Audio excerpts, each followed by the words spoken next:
Welcome to this month's webinar. And today we're very honored to have Russell Wescott on with me to share with you a little bit about joint venture investing. Russell, while we have you here, instead of me doing the introduction, I'll let you do the introduction about yourself. I know you have a good name called JV Jedi, and I'm sure you've done so many joint venture deals already. So tell us a little bit about yourself. Oh, well, first of all, thank you. I'm honored to be in such esteemed company here. And I understand that, first of all, congratulations for the service you offer for your clients and people. And, I'm a big believer in education, right? Educating people and educating even your clients, educating them on the process, educating them on something new, educating them on something to aspire to a little bit more. So I want to first applaud you for taking the initiative and helping your clients. So I think more service providers need to take that approach too. So first of all, congratulations. So thank you. Appreciate that. We do have many clients that are in this joint venture business already, and it will be nice to hear from you, your take on it and how to start for people who are interested. Well, it's funny, whenever I've done a lot of these webinar interviews, as you can tell, I deflected a little bit of the first question. Tell me about yourself. It's one of the hardest questions to answer sometimes, is talk about yourself for a bit. And I guess it just comes back a little bit from my upbringing and my roots. And I'm from small town Saskatchewan.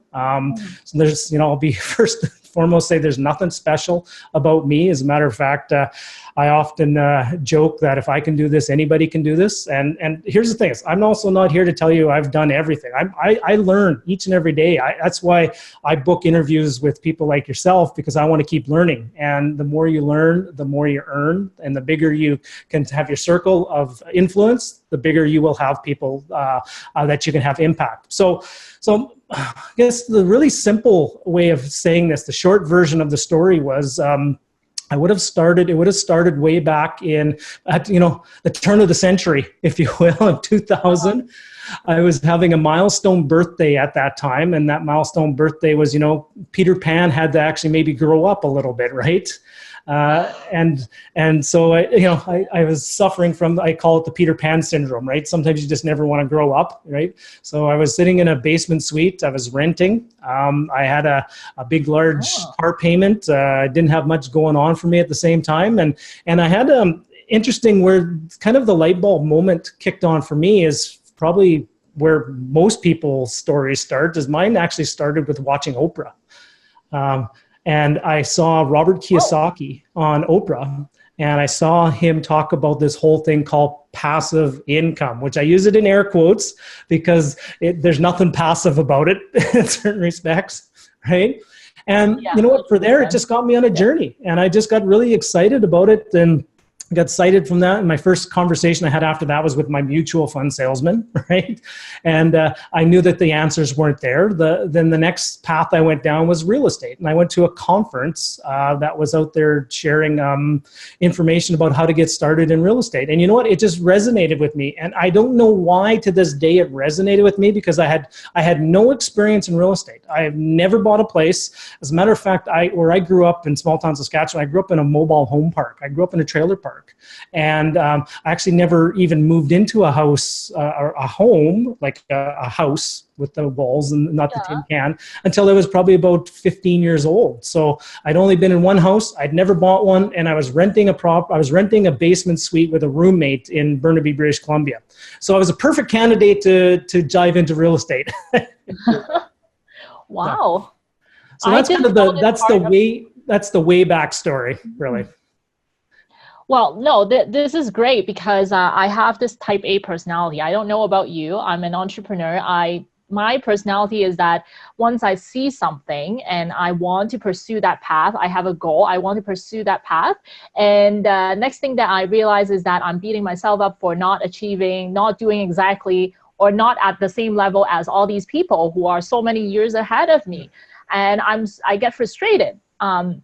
It's always nice to know that, hey, like, we all start from the same place, and we may not have anything today, but we can actually move up to get to your level or get to whoever level that I am aiming to become.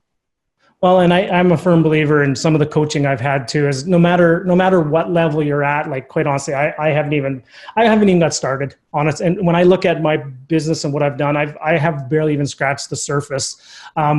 No matter what level you're at, there's always another level, if that's what you want to do. Like some people don't want to go to another level, and that's totally fine, right? Some people, as a matter of fact, a lot of the coaching I do with people, the first conversation I have with people is everybody says they want more, right? But then the question is really, what do you want more of? And really what comes down to the time freedom. It comes down to some financial freedom. And sometimes adding more properties will not help you accomplish a time freedom and a financial freedom. Actually, having those properties paid off free and clear may actually help you do that too, which are totally two different conversations. So typically people either want to get more, build a portfolio, or people want to make some more money to pay off the portfolio they have. But at the end of the day, people want to be happy and they want some financial freedom and they want their time. Really, that's what it comes down to. Oh, 100%. Like knowing what your end goal is really help, not just on obviously attracting capital. It also help on in terms of us doing accounting and tax planning, because we may not be as aggressive. So we don't need 3-tier corporations and we may just own it personally. And these are the few examples that we could use when in terms of designing our investment strategy and investment goal. Now, I know that you are a JV Jedi, which kind of imply that you have a lot of joint venture deals. And tell me how, I don't know if it is even, I'm allowed to ask this question, but how many joint venture deals have you done? Yeah, I've done 19 in total. Not all of them. Some of them have come to fruition, and we've wrapped them up, and some I'm actually getting into some brand new ones right now. So it's funny. Someone, when you always say share the number, right? It's sometimes it's either too much or it's never enough, and it's one of those ones. It's just it is what it is, right? So far it's 19, but I'm adding 2 more this year. Into some brand new relationships, into some things that we're doing. We're actually going to be developing and building some properties. We're going to be building some 4-plexes and 8-plexes and developing some properties out in my target marketplace too. So there's always something to learn. And one of the things as a mission that I've been on probably the last year is to go surround myself with some of the best and learn from the people that are raising the $500,000, raising the $1 million at a time, because I want to elevate my game to that. And then what I commit to do is everything I learn that I do, I commit to share that with everybody else. So now I know you asked this question earlier, and I'm not dodging it, but you want to know where the nickname, the JV Jedi, came from? Would you take a guess where that came from, Cherry? Yeah. Where would you guess it came from? Sorry, say that again. I lost you for a moment. No worries. Where would you guess the nickname of the JV Jedi came from? Well, my understanding is that you've written a book about joint venture. That's number 1. Number 2, you talk a lot about joint venture structuring. Number 3 is you actually have a course teaching people how to attract joint venture partners. And then the rest of it is I am a little bit shy to answer that question. Well, the answer is when you're sitting at the dinner table tonight at the family dinner, look across at that husband of yours, and that's the person who first used that term.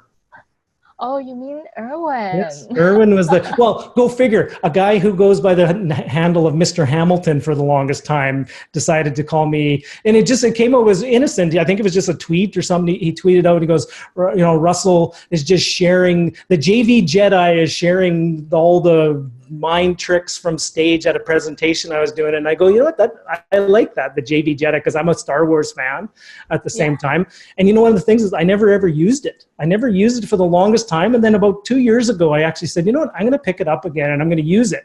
But here's the thing is it's not a matter of that I'm the JV Jedi, right? It's a matter of, it's actually a mindset, and it's actually what I'm trying to do is I'm trying to create a movement to train people to become JV Jedis themselves, right? So it's actually a part of a groundswell of a movement of training people how to do it themselves. And it's not just a matter that I'm the JV Jedi, I want to train an entire army of JV Jedis to do it the right way. No, I think this I mean, this is a great name, and Erwin definitely has some great intuition, whatever you call it, and come up with this name, and it has so many level of meanings. I am not really a Star Wars fan, but I didn't watch any Star Wars movie until I met him, and I understand Jedi in itself is about teaching people. It's not so much a large portion of the movie is about teaching other people, learning the new skills. Yeah.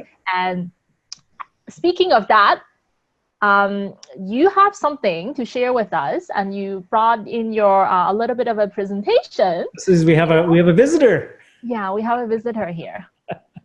See, as we can tell, we work from home, and those are actually the best moments when the kids come in. So, say hi. Yeah, for your audience, what I've done is I put together just a really simple presentation for you.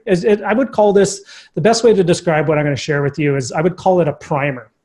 Primer to give you a framework around if raising capital from others is the route you want to go down, right? Because not everybody wants to do it, right? Some people will just say, yeah, that's the last thing I want to do is involve other people and partners and things like that. So what I'm going to just do is I'm going to share with you a very quick presentation, and we're going to walk through this. And by all means, Cherry, just jump in, stop me at any time you want. So here's what I'm going to do today is I'm just going to share, like I said, it's just almost like a primer into this. So I'm really going to share some strategies with you of how to build a real estate portfolio and overcome some of the biggest obstacles you will face as a real estate investor.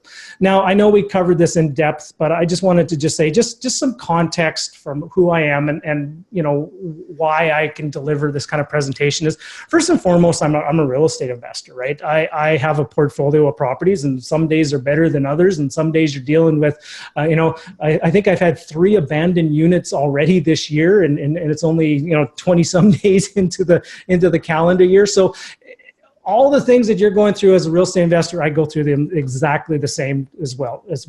I've authored 2 books, as we talked about, Real Estate Joint Ventures, 97 Tips, or I should say co-authored with 3 other authors, and Don Campbell and I co-authored this one together. I coach people. I have a small boutique coaching program where I only work with 5 people at a time, and it's just a goal. My mandate is with all the people I coach is that they have their results will far 10x the results that I've ever done, because my focus is 100% on what they're looking to accomplish. And then the last one is, I would consider myself an expert. I know this is a big and bold statement, and some of your people may never have ever heard of me, and they're saying, man, this guy is pretty arrogant, but I'm just stating a fact of maybe I've been around long enough that probably most of the people you will hear talk about joint ventures or teach joint ventures or learn from things, they probably have heard the original concept from myself, right? Or from my mentors or early people who I've learned from as well. So I've never asked you how many years you have been investing in real estate. So since 2000? No, actually, that was the kind of the seed of inception. Was a little bit late 2000. I then got into book learning phase, and and then I got stuck in a little bit of book learning phase for a long time. My first place was bought in 2002.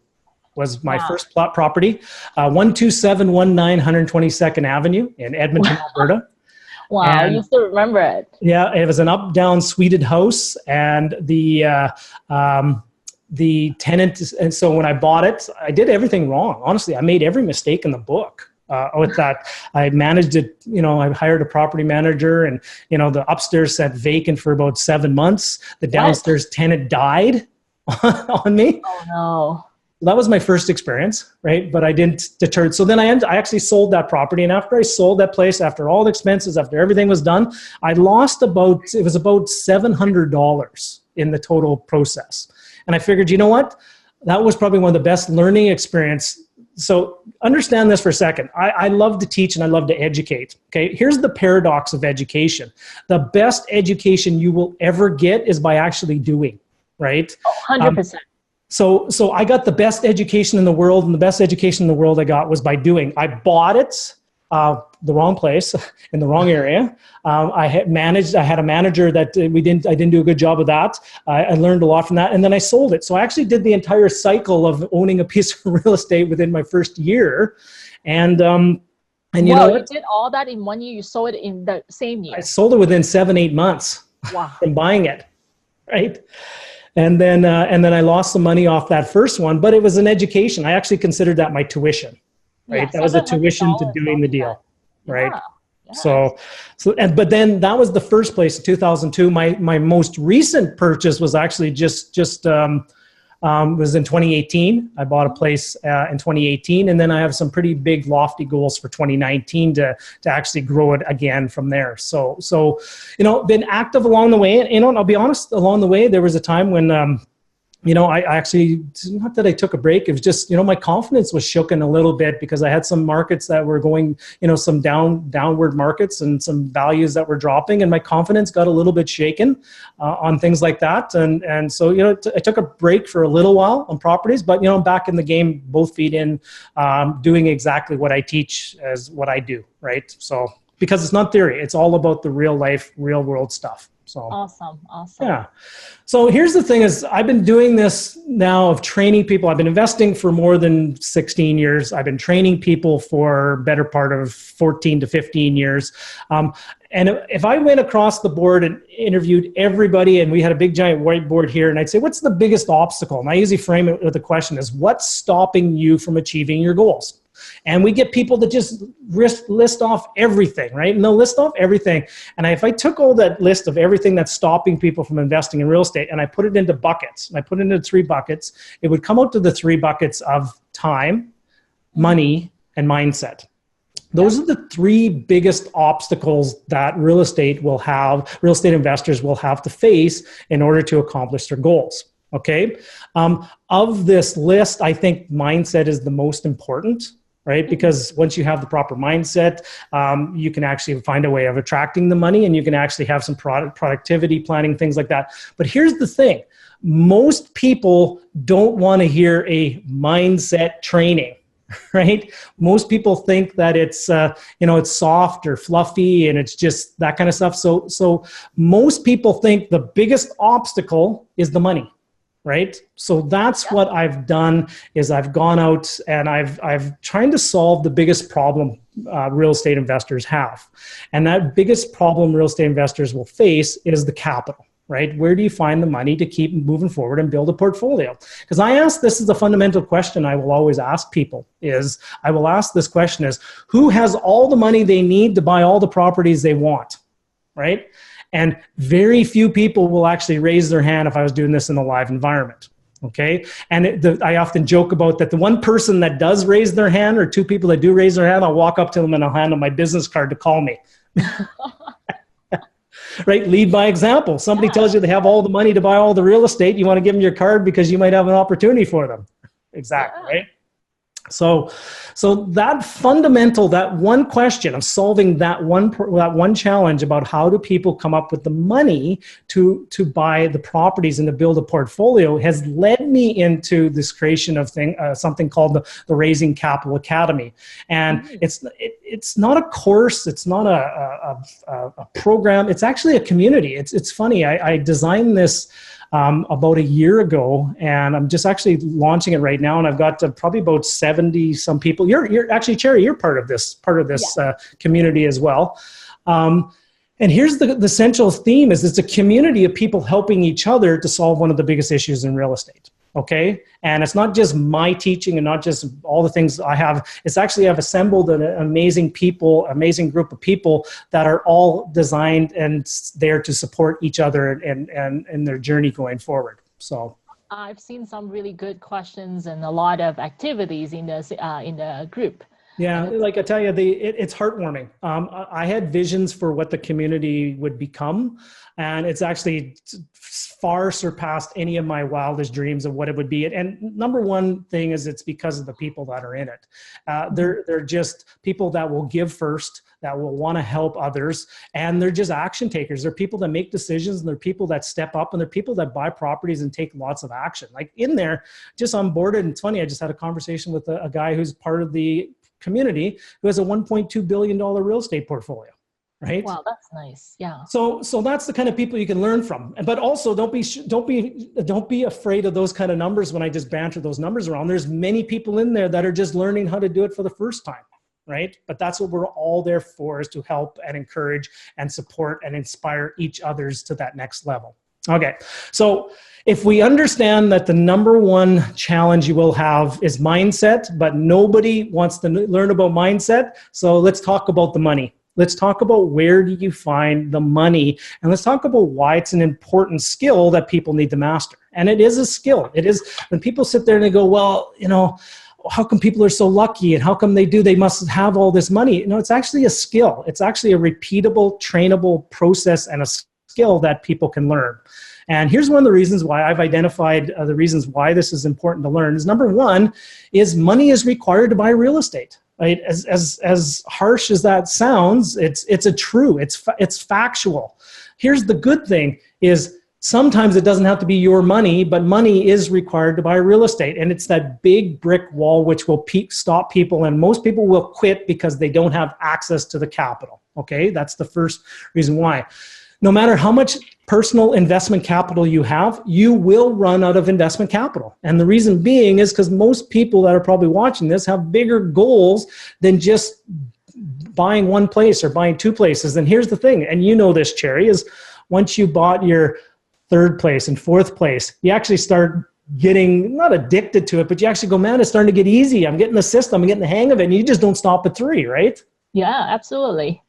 And here's the thing is, don't stop. You just need to learn more and learn more strategies on maybe how to raise the capital, right?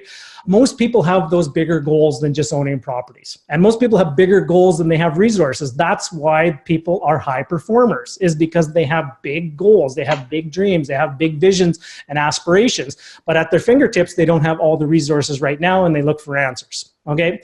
And here's the thing is, and I challenge each and every one of you that are listening to this, find me a real estate investor that you would consider successful, and ask them the question, were they able to raise the capital from other people? Because I have not yet found a successful real estate investor that has not gone out to learn how to work with other people and raise money from other people, okay?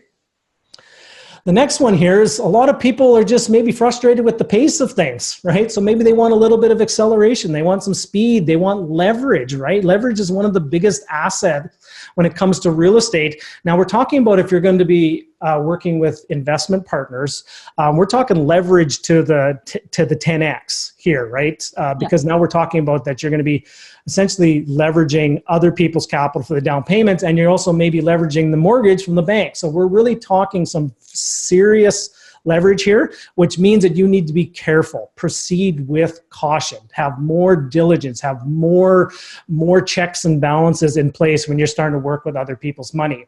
And then the last one, which I think is one of the ones that nobody ever talks about, is a reason why, is because you're able to help others. There might be people in your life right now that are, maybe financially, or they don't have a plan, or maybe they are disillusioned when they just open up their mutual fund statements, and they're sitting there right now and they're trying to make a decision. Well, do I invest in more RSPs, or do I maybe invest into something else? They maybe are just looking for some answers, and they're maybe not impressed with what they're currently doing, and they're looking for another path. So you, as a real estate expert, have a specialized knowledge, and a specialized knowledge can demand a higher rate from other people. No different than I'm talking to Cherry here, who has a very specialized knowledge in the world of real estate accounting and tax planning and all those things. Because you have that specialized knowledge, that's where people will come to you, is because you have that specialized knowledge. No different than if you were a real estate investor who knew how to invest in Barrie, Ontario, and knew how to take a house and subdivide it and make 2 suites out of it, and now you have a really good cash flow performer. People will want to invest with you because of that specialized knowledge. So, that was point one. So, I just want to add to that is that I do have money partner. The traditional view of having the money partner, and I do have them as my client as well, and I've seen how happy they are not needing to lift up a finger and got all these, like got a house through essentially buy a house and then renovate, suite it, and then refinance the whole thing, took the whole thing out, and still get decent cash flow from it. And they're super happy about their investment and the return, and they're seeing the numbers, and you're truly helping others. You may or may not be aware of it. Yep. And that's something that I want to bring up. That's one of, and you made an unbelievable point that I actually, anytime I have a conversation with people, and you know what, I've been having wonderful conversations. I've actually been offering strategy sessions for anybody if they want to have like a 15 to 30 minute. And here's the thing is we book 15 and, you know, sometimes they go an hour plus.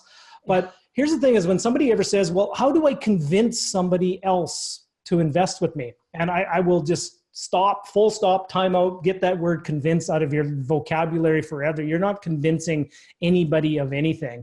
What you're doing is you're making an available opportunity for somebody, for them to participate with you, right? It's not something you're forcing on somebody. It's not something that you have to sell to somebody. It's not something that you have to feel that you have to beg for. It's something you have an incredible opportunity that you're willing to share with somebody else, and they're going to participate with you on the return. That's the language I want people to get across, as opposed to convincing somebody.